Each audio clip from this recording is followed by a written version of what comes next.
My name is Lolo Puzzlo, and this is Media Delta. Hello, and welcome to another episode of Media Delta. This episode, we're actually taking a look at something that actually, to be honest, this kind of is actually one of the reasons why I started this show was to talk about things like this.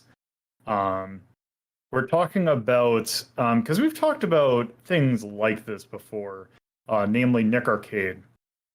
I feel is kind of the more popular kind of rendition of this because you'd imagine like game shows were huge, especially in the 80s and 90s, and having a game show about actually playing games, I feel, is kind of one that makes a lot of sense because it's like, oh, hey, here's especially like arcade games. It's like, oh, here's this thing that was kind of meant as a challenge to begin with, so getting higher scores kind of is an easy way to make a competition.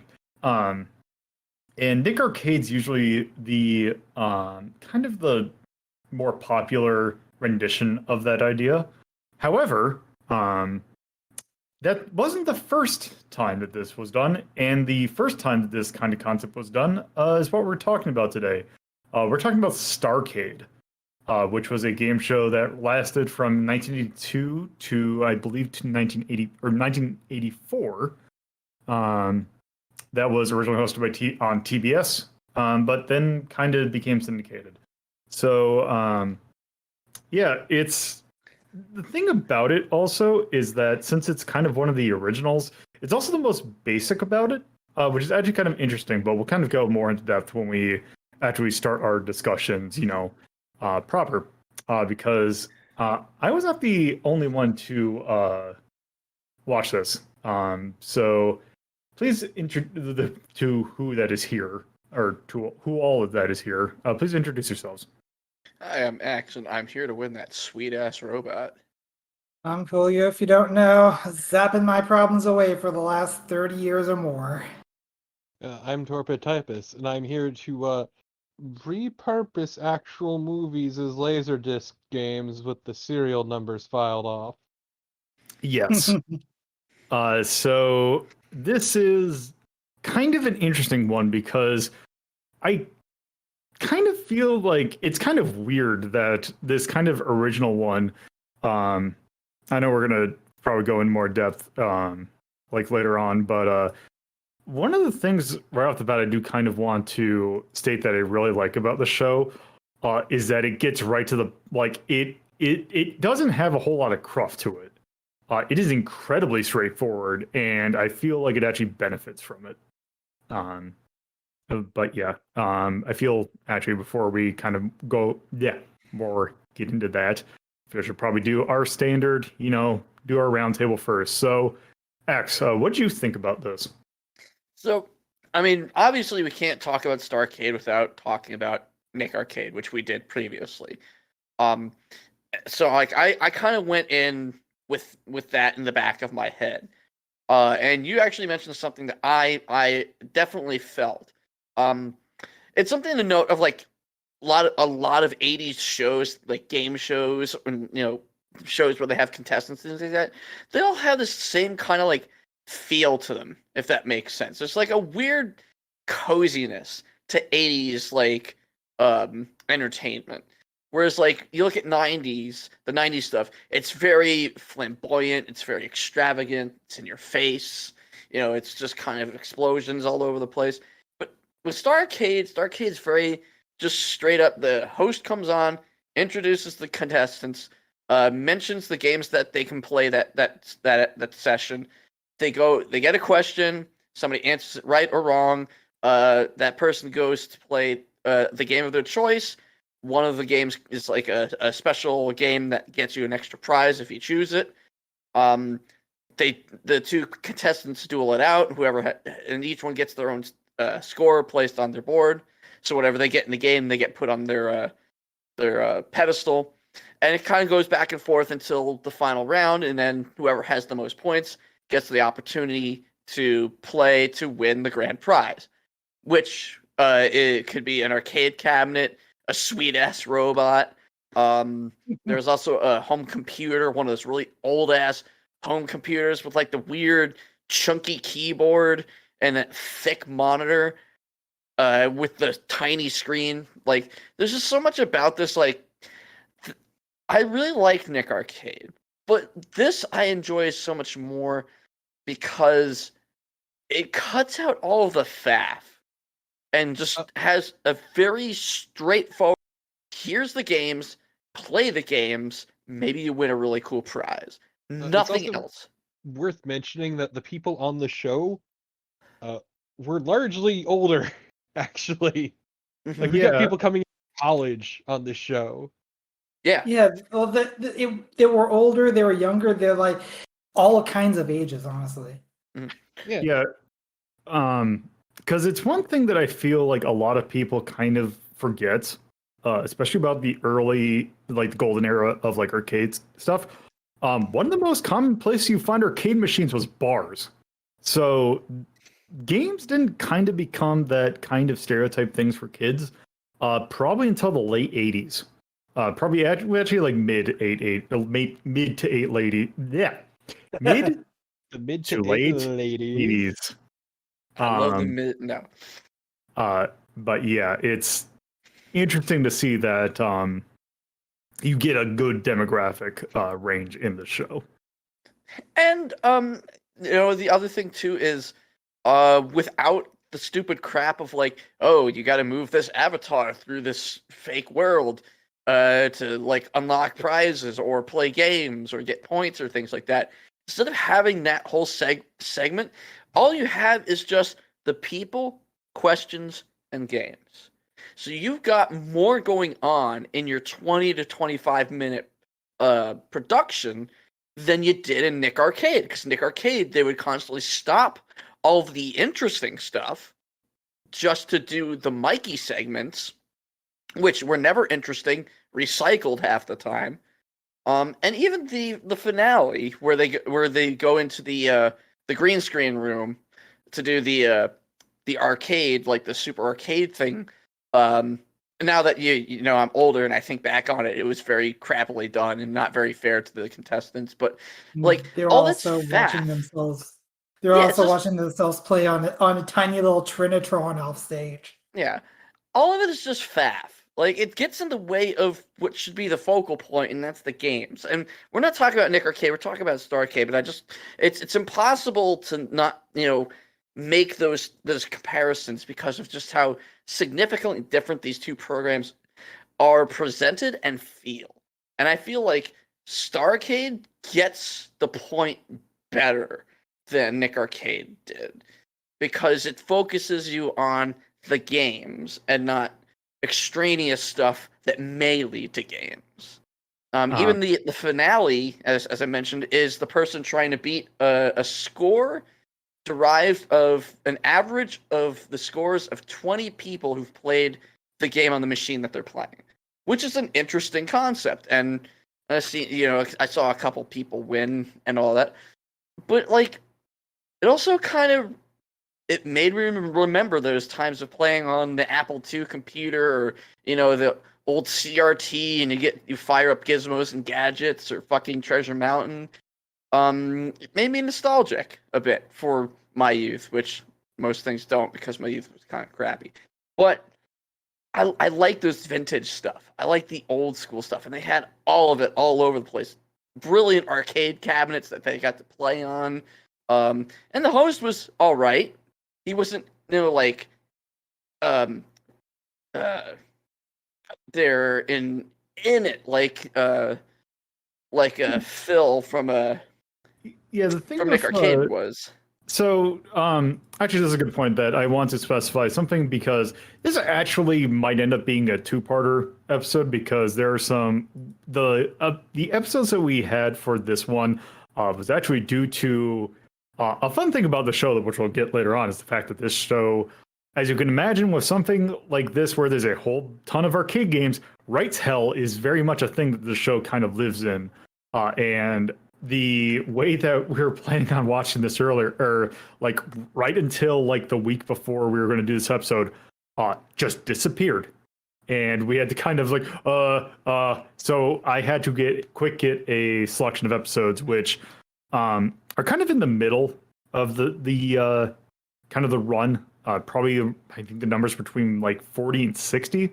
There was 123 episodes of this, and the thing about that era is that they were all hosted by one person, which really, the show technically had 3 hosts. One who only Technically did it for the 4. pilot.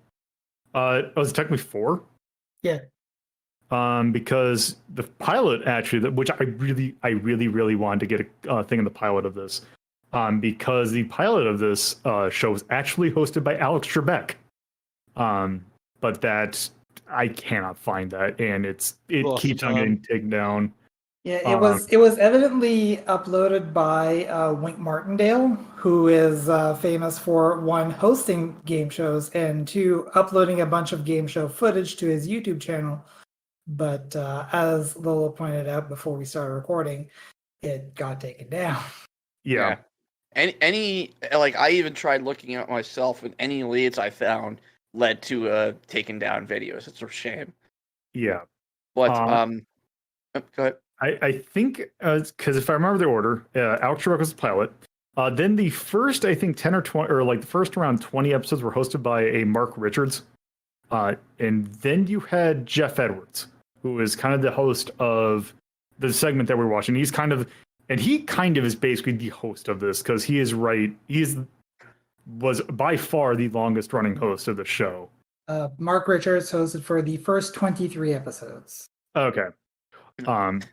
And Jeff Edwards is he is a classic, he is a classical style of game show host. He is not like it's very much radio MC voice or kind of personality, where he's not super energetic, but he gets the point across. It's basically Julio. Well, geez. He's from the showman area. He's from the showman era of game show hosts. And if I sound like kind of a showman era of personality myself, is because this is the era of game shows that I especially enjoy. Yes.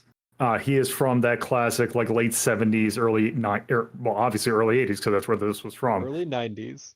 Yeah, you started to see it die out by then. But Jeff Edwards is kind of an interesting personality too, because he didn't do a whole lot. He doesn't have a whole lot to his name, but he definitely really is interesting, especially regarding the show, because one thing that's actually kind of funny about the way that he did Starcade was he really he specifically set out, because he's like, okay, here's this show about this new thing.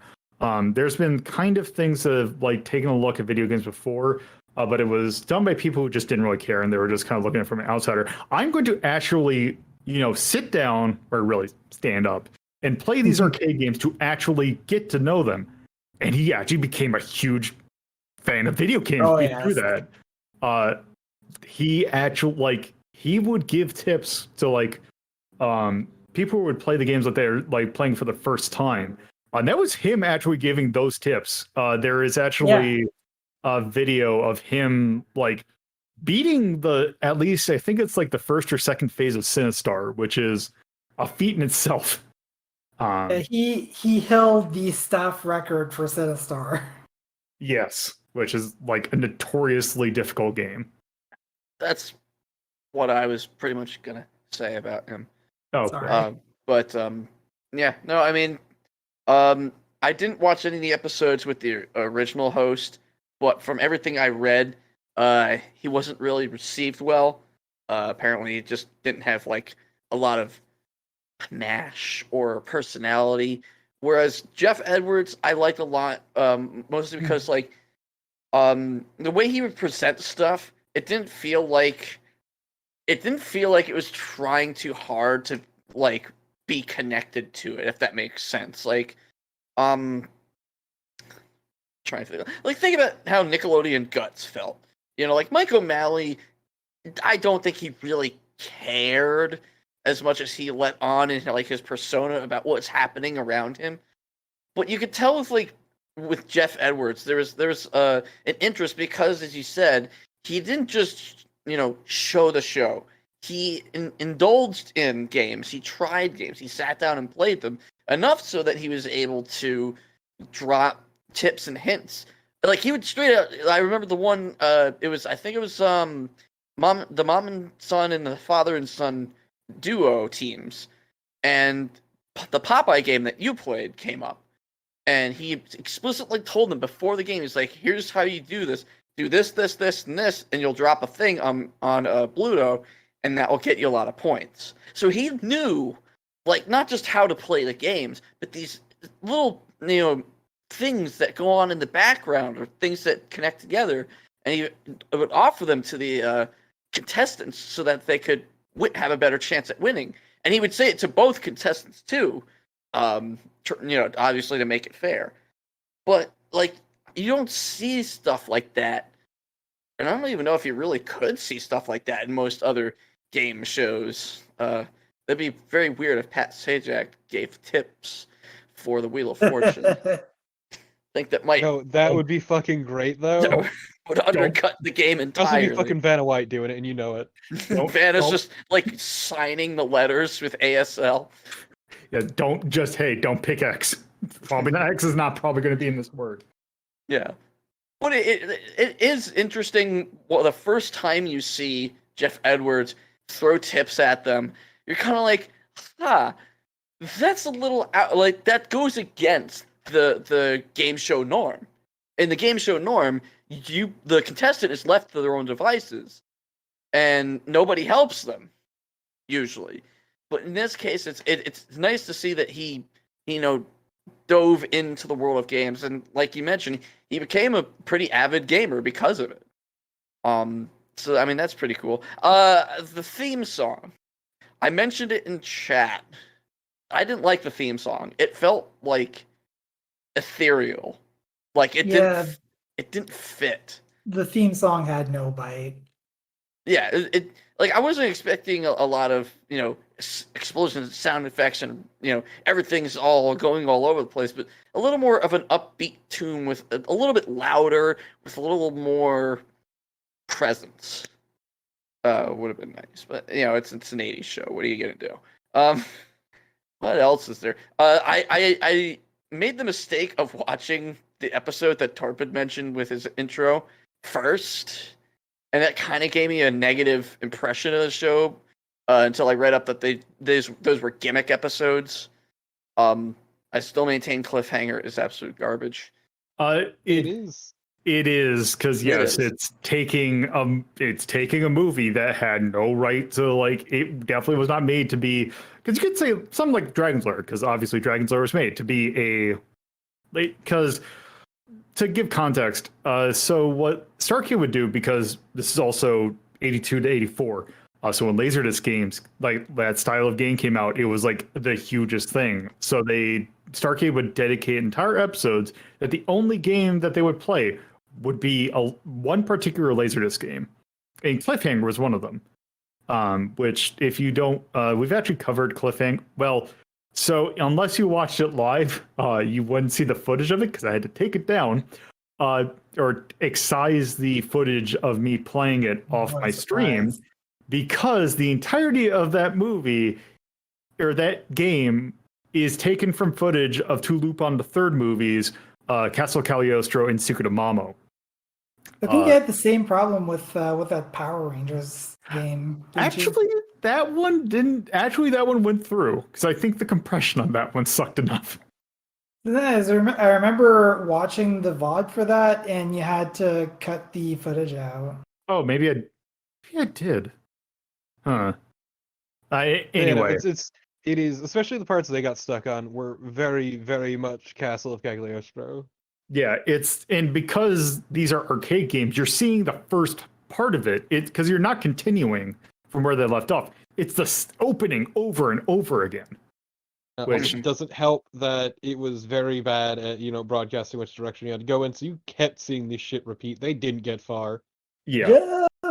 Jump! I mean, the game on its own wasn't very good, and then and that's my fault for going in with that episode to begin with, because I knew what Cliffhanger was, and I knew going in that there's no way you're gonna sell this game to me I in a would way that's interesting. I would also say for the fact that the YouTube channel that we had found that had that uploaded, that was the first episode that they also put on. So I don't think it's just your fault on that one. Yeah. No, but true. Where the show kind of got me, and it's kind of a kitschy moment. Like, the next episode I watched was a bunch of different games, and I kind of got into like the swing of what it was doing, and started to enjoy. But I kind of actually the one thing that got me wasn't a gaming moment in it. It was in the episode with the father-son, mother-son duo teams. And Jeff Edwards said to the father, so not only do you do this, you're also a songwriter. And as it turned out, the father had indeed written a jingle about Starcade. Yes. And sang it on the show. Oh man, that's great. And I was prepared to like be full of cringe and just like no. And it starts off a little weak, but like he had a good melody to it. The lyrics were cute. Like it's just extremely kitschy moment. But everybody was just so happy and enjoying it. And like you don't see that much in a lot of game shows. Everybody's just ready to beat the shit out of each other and kill to get that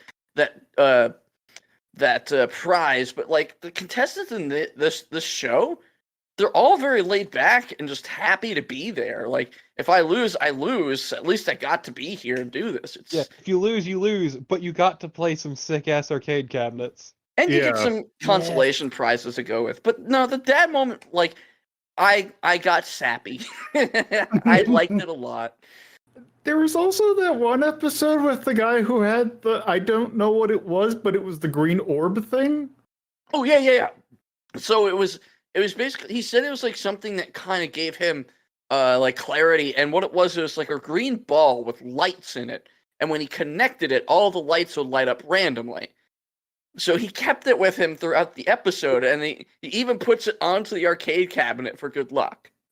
Yeah, it was like it was like an 80s fidget spinner almost, or like one of those fidgety like devices that he kind of gave the because I believe the I don't even know if kid was the right one because I forgot how old he was, but he kind of turned into a good luck charm for him. Mm. Hey, yeah. But yeah, I mean, my experience so far with what we've been able to access of the show has been fairly positive, minus the cliffhanger episode, but that's just cliffhanger sucks. I would honestly, like, just from here, I'd recommend this show. It's very homey, very comfortable.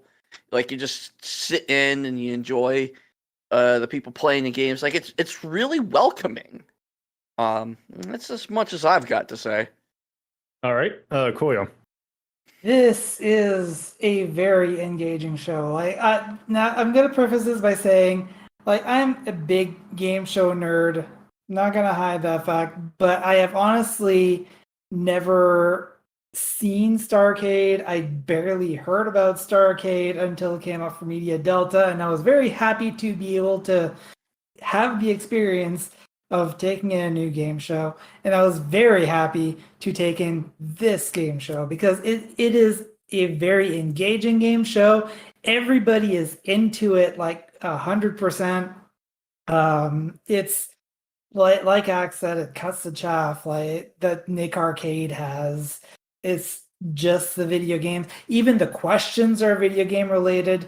Like the side game that they have in the middle of the show is video game related. The choice of answers is kind of weird sometimes because you get like one answer that's the name of the game and the other one is not anything basically. Yeah. And the trivia mostly is there just to kind of serve as a alternative to a coin flip for who goes first. Although you do get a little bit of points as well. But yes. Yeah, I think you only the cliffhanger episode gave points for the question and answer round. Like as far as I could tell, none of the other games did. They might have done that because of the nature of scoring in that game. where it was really easy to end up with a tie. And so having 3 questions, each worth, 2,500 points, would easily just break that tie. Like every action that you would take was worth, what was it, like 5,000 points. I believe it was something like that. So 3 times 2,500 would break any tie in that case. Which is also really weird because the way that this does scoring is the fact that it's the score from the game. Yeah, So if you exactly. got a really low scoring game, that could actually throw things off quite a bit. Like, trying to think of Yeah, like an example, but that was about I was gonna say I'm trying to think of like, as I think I'm actually looking at the list of games that were featured, which is huge, mind you. yeah. But I believe pretty much all of these are like you're gonna get at least like into thousands or like 10,000s. Yeah, there is a large disparity of score, and I was gonna get to that in a little bit here, but yeah. So, what was I saying? Sorry, I kind of derailed there. But yeah, like in general, really good game show, like super enjoyable. Everyone's into it. The host is super into it. A lot of the staff are into the games. Like, I'm pretty sure that the average scores that they were doing for the bonus game were based on scores from the staff. They might not have been like they. I don't think they ever mentioned where the scores come from in the show. But in any case, uh, super enjoyable. There is one problem that I will bring up, and there is one note that I have. The main problem is this is a very hard game to balance. Like the last episode on that playlist that you had us watch, by the end of the first round, the entire game was a foregone conclusion because the first game was a fairly high scoring game. One player scored 5,000 points more than the other, and the other 2 games were fairly low scoring, and the other player never had a chance. So because of that, it can make for a bit of a disparity in scores that cannot be resolved by any reasonable means. And it's hard to balance that without limiting the amount of games that you can play or introducing some sort of super complicated balancing system. Yeah, that is definitely because like the scoring on all these games are definitely not the same. Like it's not as huge as like, oh, this one gives you like hundreds and this one gives you millions, but it is, yeah, a very hard thing to balance. Yeah. And the note that I have is like for most of these episodes, except for one in this playlist, the top prize was an arcade cabinet. Why not have it so that in order to win the arcade cabinet, you have to beat a certain score in that game? No, fuck that. I want burger time and I want it now. I think the reason why they would do that is because in this, I'm sure you could mediate this in other ways. It's so that they can have it on the pedestal and say, "Hey, here's like they keep in the corners, like, hey, here's what you're gonna win," and they don't have to wheel it out or like have them play on like some really awkward angle. I mean, I can kind of understand that, and I think it would be a lot easier to do now, definitely. But what one thing that they could have done was make that pedestal something that they can descend at the end of the show and then just slightly rotate. I suppose, but I believe in the later ones they do actually do that. Okay. Yeah, I mean, in the cliffhanger episode, they made the grave mistake of saying, "Here's your grand prize, cliffhanger," in Yeah. arcade form. Yeah, that was a questionable decision. I I'm not think really sure why they did that. now that I think about it, you could select what game you play for the final, right? You can I'm- select between the remaining 2 games. Yeah, It felt like maybe they did that so that you could have a chance at a like, oh, here's a game that you're good at here, here you have a better chance of winning the arcade cabinet. And there was an extra rule to because I mentioned they would pick one of the games at random and call it the mystery game, and if you picked it, you got a prize. But the stipulation was it had to be in one of the first 3 picks, or you wouldn't get the prize. Yeah. So it's kind of reasonable to have it that way because it's only during the first 3 picks that both teams are playing. It wouldn't really be fair for the winning team to have a 4th pick and have a chance to win the prize without contest. Yeah. But there's one other thing that I wanted to say, but I'm not remembering right now. So I am going to open a notepad and pass things off to Torpo, and if I think about it, I'll write it down. All right, Torpo.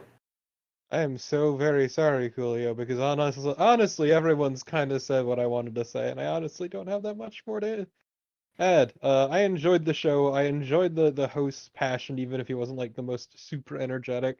I appreciate that he wanted people to win. Yes. Which is why he gave them the tips. Yeah. And he gave tips from his experience. He was super into video games, and he kept being into video games until the day he died. Yeah, I was gonna say, wasn't it even rumored that he furnished the show with some of his own cabinets? Yes, I believe that was also the case. I hadn't heard that, but I believe it. Yeah. So I mean, I don't have much more to add. I appreciated the wide variety of contestants they had, honestly. There is a website, Starcade.tv, that I believe is actually a website that is hosted by the holding company that owns it now, or owns the show now, and it actually lists every single contestant was on the show, and for a grand majority of them, or like I would say about half of them, they've actually recently reached out, and by recently I mean within the last probably 10 years, to see how what are some of these people doing, and a lot of them have reached back and basically was like, oh, how was it on the show? And they're like, yeah, it was a really fun time. It's also since this was a show in the 80s and you see a lot of the things were had parents in them, and the fact that it is now 40 years later, you do occasionally get the kind of bummer, the fact that it's like, oh yeah, they're no longer with us. But you know what? At least it was a good memory. But yes, you also get some notification, or like some they wrote back as like, yeah, I actually there's two contestants apparently became friends. I don't know if they were on the same episode or not. But 2 of them actually became friends and formed a partnership, and they now, as of today, I checked the website that they linked, and they own a arcade repair shop that you can buy arcade machines and parts from. Nice. That's I believe cool. I believe it's arcadefixit.com was the website. But yeah, that was born out of this show. And yeah. Also, one thing that I like is not only the wide variety of contestants, but we didn't see it so much in this because we only had so many episodes to work with, and one of them being nothing but one particular game. The wide variety of games that were featured in this show is amazing. They did not have any, because if you take a look at Nick Arcade, there's a lot of games on Nick Arcade. But if you actually look at the game list of Nick Arcade, you will see that it's kind of all from the same, you got a lot of Neo Geo stuff. You got a lot of Sega stuff. You got Capcom stuff. You got Konami, a few Konami games. It's not that much of a variety of things. This show has practically anything from that era. And that is actually one of the things that I really liked about this show, is the fact that it introduced me to a lot of games I never heard of. actually a game that was featured in Retro Rank Rhapsody in one of the boxes. I did not hear about it until I saw it on Starcade, and that was Zookeeper, which was a Taito America arcade game. You got stuff like Krull, I had never heard of until I watched it on this show. Trying to think of some others. You got People stuff hyped like to play Food Fight, Krull. where we Food Fight, have yes.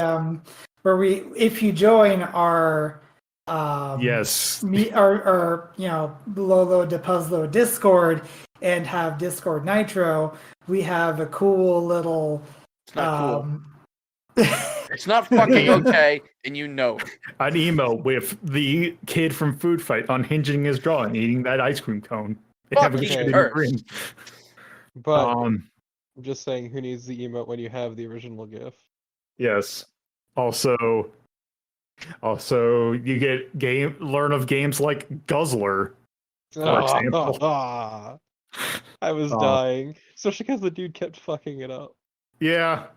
Also, I kind of want to. I think if I can find it, because if we do another set, I kind of want to find an episode because they have the arcade game that is based on the band Journey, and I want to see if they get to like they couldn't have gone to the bonus stage where they actually have the cassette tape that played an actual Journey song on it. But yeah, you saw a lot of different games on it, which is something I very much appreciate. Also, it bears mentioning that, even though Nick Arcade did have a fairly sizable selection, only a handful of the games ever really got play. Whereas in Starcade, it was a lot of different games getting played. It wasn't just the same 4 games every freaking episode. Yeah, there's some that tend to people tend to pick. Obviously the Pac-Mans usually get picked. But there is a wide variety of stuff that gets covered in this show. It's also fun to watch from a standpoint of, especially stuff that's well known now, like stuff like say Pac-Man, for example, or like Mappy, or like Track and Field, or games that have long histories. It's weird seeing them in their original release and how people thought of them, because it's always kind of thinking back. It's oh, this thing has been around forever, and then no, these games were less than 2 or 3 years old. Mappy would have been a brand new release at this time. Cliffhanger, a brand new release. These were all within probably months of their original release. Actually, I'm wondering if the special cliffhanger episode wasn't because it was a an actual premiere, because they did occasionally premiere games on that show. And I believe some of them were literally brand new, not even a couple days after, but being shown. They did mention that they would occasionally show games for the very first time on that show. Yeah, exactly. Yeah. Which is really cool. Just kind of look at, you do have some games that would have been late, in '82. You would have had games that are, I think Tapper's on here, or no, Tapper's not on here. Tron, for example, would have been something that movie probably came out when the show was airing. But yeah, that's kind of an interesting. Elevator Action was on this show, which that would have been an '84 release at earliest. So yeah, it's just interesting seeing these as fresh games. Also, I did remember what I had forgotten that I wanted to say.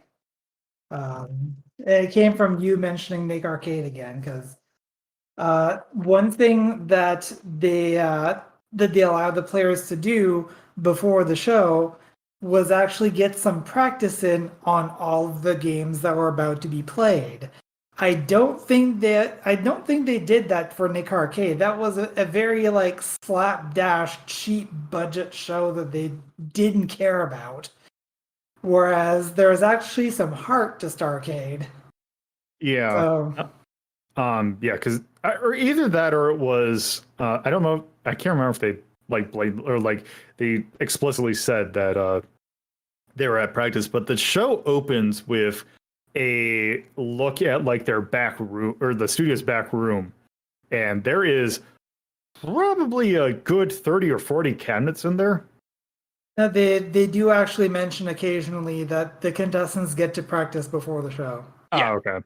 And they mention it in like the those after episode like text walls where they tell you such and such has been furnished by this and Yep.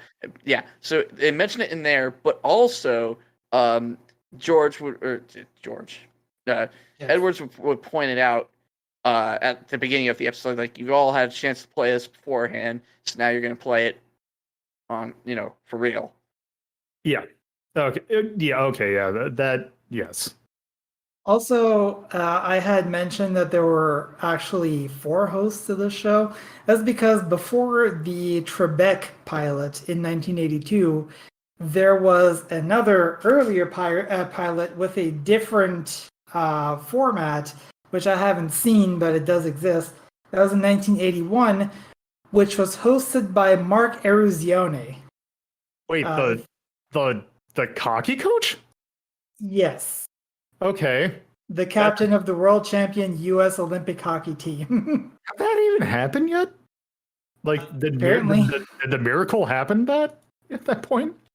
I'm guessing it did because that was that like I'm looking at the U.S. Game Shows wiki, and it shows the 1981 pilot open verbatim, and it specifically says that in that opening. Wait, by miracle, do you mean Miracle on Ice? So the what? Well, 1980 Olympics. The one with it was a hockey game of U.S. versus Russia. Yeah, that's the Miracle Yeah, on it's Ice. Miracle on Ice. Yes, the Miracle on Ice. Yes. Yeah, that was 1980. Okay. For some reason, I thought it was 84. I thought it was the 90s. I thought it was like No. 97. Nope. Yeah. Anyway. You know what would also be interesting? I just kind of thought of that. This there's also this unofficial show by Smite called Arcade Pit, and they have save states for certain challenges. It would be interesting if they could find a way to incorporate this into an actual, proper game show of, whether it's Starcade or whatever else. You don't need to tell me about how they got those safe states. I'm pretty sure that I might have had created some. I wonder if your save states are still in rotation. I don't know. They might be. I mean, I'm just saying it for the audience at home if they don't know. Yes. That one I know Smite's Arcade Pit was mostly inspired by Nick Arcade. Like straight up to the point where it originally had the stupid Mikey board. Except it was Smite. It was much better when Smite was physically using a webcam and actually moving something on a natural board. Fucking rock steady. He was moving fucking rock steady across the board. Yes. All I know is that my legend lives on, and that's all that matters. Anyway. I got nothing else.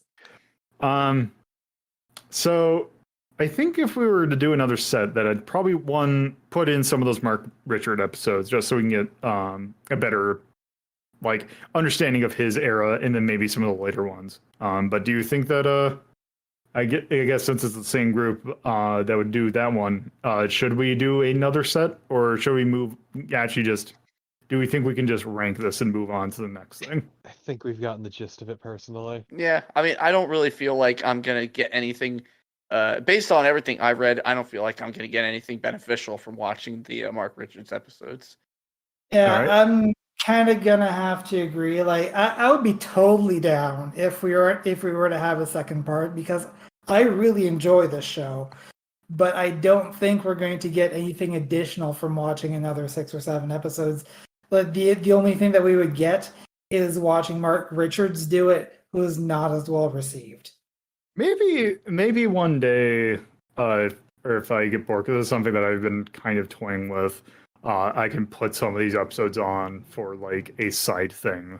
Because because this show, I do also kind of agree that we kind of get the gist of it. I would never turn down a chance to watch more of this show. But yes, I can kind of feel that we kind of get the point of it, and I think we can actually rank this. So I guess with that, unless anyone has any final things they want to say before we rank. I'm good. God, All those right. guys sucked at cliffhanger. You don't even get to see like the thing that even Spielberg likes. The car chase that even Spielberg likes. They kept fucking it up. Yeah, it's because they had the dip switch setting on that, because Cliffhanger has dip switch settings in which you can either have it say explicitly what direction / button you need to press, or if you just get a general stick or action, which that was a 2 action button game. So have fun with that. Anyway, we're going to rank this using our normal 1 to 21 numbering scale, with 1 being absolute mastercraft, can't get any better, to 21, which is absolute garbage, not even fun to watch, or had very minimal ironic kind of enjoyment out of it. There's also some extra ones, but I don't think that one is going to apply for this one. Axe, what would you give this? 2 or 3. All right. Koya. As a comparison, Nick Arcade's currently ranking at 7. This is a Yes. much better show than Nick Arcade. 2 or 3, I'll agree. All right. Torpo. Fuck, y'all rated that real damn high. Holy shit. I liked it. I mean, that's fine. I was gonna just put it at a 6 above Nick Arcade. Maybe 5 on a good day. No, 6, because I would... They're not really comparable, but I would much rather watch Game Center CX over this. All right. I can Yeah, understand that. Yeah, I really like this show, but there's something I feel about giving it like a 2 or 3 that I feel it's like just a smidge high. Like this is like one of my favorite game shows, but there's something like there's something about it that I don't feel like it's quite 2. My personal range then I guess would be 3 to 5. That's but fine. I guess I'm not gonna. It's not a hill I need to die on. I'm gonna say I have a hard floor of 5, no lore. Yeah. Okay. Still say 6. Well, let's just do it at this. Let's start at 6, and take a look to see what do we got in 6. We got Labyrinth, we have Mappy, we had the first 14 episodes of Space Cobra, and we have Hunt for the Red October. Or excuse me, the Hunt for Red October. There is no second thought. Yeah, that one gets me too. Uh, I'd say it's better than Labyrinth. There's It's some better stuff than here Labyrinth. that I feel like I would much rather watch Starcade.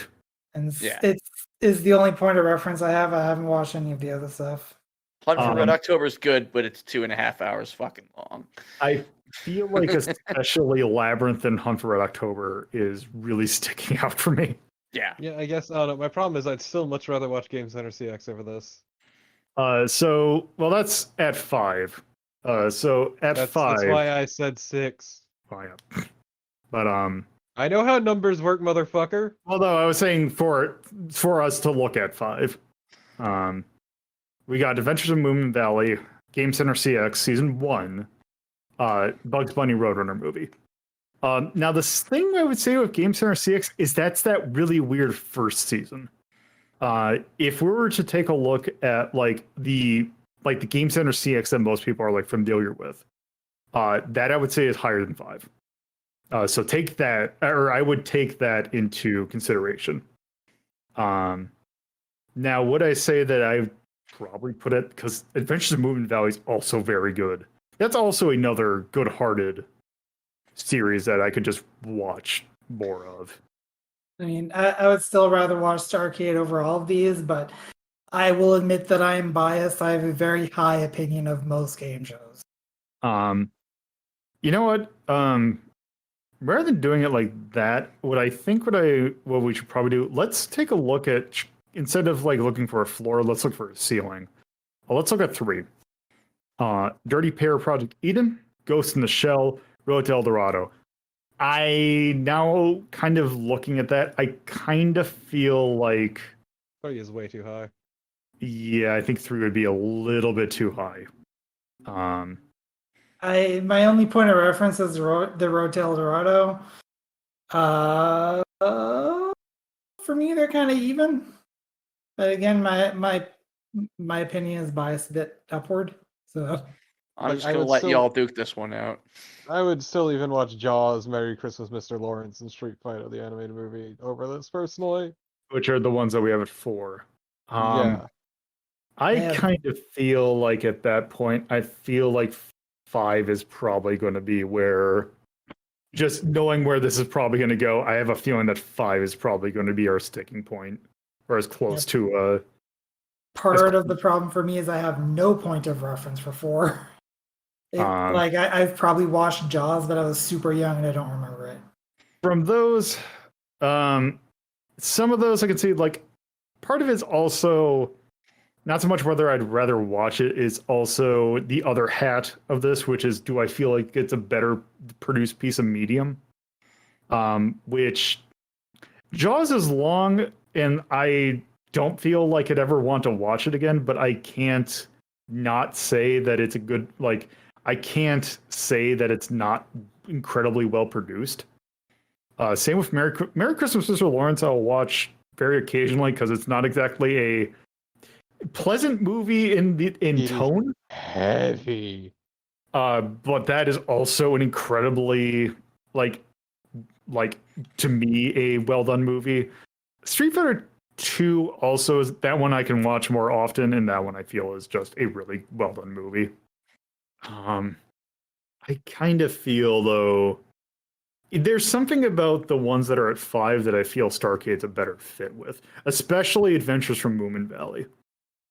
There's something that I felt from the same kind of vibe that I got. The same kind of pleasantness that I got from Adventures in Moomin Valley is one that I can definitely apply to Starcade. Because also the thing with Starcade, and especially about the thing that it's like as a game show, it is, you watch one episode, Starcade is Starcade. Like, it's still them playing games, and there's a whole lot of different games, but it's still them playing like doing that. Especially short little bits of it. And also that first season of Game Center CX, I feel is also a pretty good fit with Starcade. So my personal thing is I'm kind of thinking 5. I'm slightly disappointed with 5, but I'm also not outraged. So 5 I'd is be willing to fine. go down to 4. Like I think it's on the same level as Game Center. Game Center is 5. Is it 5? Yep. Yeah. All right. I'm okay with 5. Like, I'm fine with 5. I just cannot go higher than that. Yeah, I kind of feel like this is going to be especially I've got my with, knife at the ready. So fucking help me! I will with gut me you and like a trap. Coolio especially being game show fans. Personally would put this much higher, but I'm here for a good stabbing. yeah, I feel like rather than 5 us, is the ultimate compromise. 5 is rather than us just complaining about numbers for like the next 30 minutes. I will be the let's just first put to 5. draw blood, and it won't be mine. I will acquiesce it to 5, but in my heart it's a 2. So go fuck yourself. I feel like that can. I see you don't value your organs. I feel like that is a thing that you can describe a whole lot of other episodes onto. And you should see some of the shit I've eaten over the years. No, I do not. I don't care about my organs at all. All right. Let's see. I think this is actually episode 80. Because I believe the last Saturday Supercade was 79. Yes, so this is 80. Let's put a year of 1982. JM Productions is the studio that owns this, and I believe actually the one that did it originally. Do I have Game Show? I don't think. I mean, you should probably add a game show thing to the list because I should. we have Game had shows. we have had at least one other game show be up for Yeah, what if We've selection. had a bunch of game shows. How do have? we not have game shows on the list? I mean, this is the first, well, technically second if you get, well, actually, what do we count? Because we counted Guts as a sports thing. Which is a game show. And It's also, We it's also a have stunt American show. Gladiators as a American sports thing, Gladiators. even though it's a game show. I mean, and it's gonna get only get worse once we break away from gaming related media. 'Cause then we've got Wheel of Fortune, Jeopardy, I mean, Push Luck, Press There are Luck. video games based on those. I is the mean, we thing. could Done also, them. We've done those games We gotta do already. Press Yeah, Your they're Luck so we eligible. can do Press Your Luck. God, yes. Yes, Well, Price is wait, Right. we wait, need wait, to do stop! Press Your Luck. Yeah, we could watch the Michael Larson episode. Sure, why not? God, actually, man, I wonder if that documentary on the Michael Larson episode is actually on YouTube somewhere. Look, It I'm waiting for probably more is. important things like Oh, fucking what am I Indiana doing? Jones. We did Indiana Jones. No, I need more though. We Yeah, gotta we can do watch- Temple of we'll Doom. do. We have to suffer. It is a small price to pay for the Last Crusade. Yeah, Yeah, you got to get your heart ripped out. Marina. we're like Colleen. Nah. I love thinking about my ex-wife. All See, right. this scene is where she literally rips my heart out. I know It's- authors who know subtext and I think they're cowards. Oh! That reminds. How do we get Garth Marenghi on? Because we have to do Garth Marenghi. I mean that sounds like a That's a charity. donation goal. Oh man, I would have so much fun doing Garth Marenghi. It's such a good. Either show. way. Either Yeah. way. Let's see. Is there any charms you want to call out for music, charm, cinematography, storytelling, action, art? The theme song was very meh, honestly. Yeah. Charm. Yeah, I'm putting the thumbs up in charm. Oh yeah, charm is heck, but the music. I'm gonna put the shrug, even though I kind of like the theme song, but I can definitely see why. Shrug is there- fine. Yeah, and I Um, would say that the presentation itself was relatively basic, but that was never the focus either. Yeah, I don't know if I'd put a charm for that. Actually, that is one thing I did want to point out is that despite the fact that you're filming from an arcade cabinet, which by no means has any direct out, the actually seeing what was on screen was like they actually did a really good job filming the screen. Oh hell yeah! Like, they there they is- had Shockingly. they had two cameras on every machine. They had one camera capturing the action and one just for the score. Yeah. It was also, they were all perfectly angled too. Like, it looked good. Yeah. Which actually, I think at that point, just for that, I think I'll give a thumbs up to Oh cinematography. yeah, that's for Um, a game show. The camera work was really good. Yeah. Yeah, I can't really think of anything for storytelling obviously doesn't get anything. Action really don't put anything for there. Art, it's an 80s game show set, so it's It's also kind of a basic one if you compare it to other game shows. yay, I kind of feel like Made with abundant love. yeah. Simply fun. Yes, also simply fun, I feel is another one. Also, I'm trying to remember why do we have I was trying to remember why do we have a clown emoji for Teenage Mutant Ninja Turtles, and I think it was for the suits. Yeah, it was. You still have the image. Yes, I do. Mouth jeez. inside of mouth. Nay, I can't really think of anything. Once again, my biggest problem with the actual gameplay is the balancing. I don't know if that's something that you want to point out, because it's something that can make the game completely foregone conclusion, landslide victory in the first round if you pick the right game and are really good at it, and your opponent is not. Yeah, I could kind of see that. See, I was gonna say my problem is more of the Laserdisc episodes. I don't Yeah, think there are a whole lot of those. there Yeah, is. they're so So pretty. there's one for Dragon's Lair. There's one for Dragon's Lair 2. There's one for Cliffhanger, and I think there's one more. They got a. Okay, so there are more than I thought. Yeah. I'm gonna just It's like 4 or 5, I think. yeah. So I'll put scale there. Trying to think what else. And otherwise, that's all I got. Yeah, yeah. I can't really. Yeah. Um, I'm looking at the possible charms for Nay. I can't really think of Thinking anything can else. really, yeah. I mean, we don't need to force any in. It's fine. Yeah, I think I think the scale is just fine. God, that image is so fucking cursed. I know.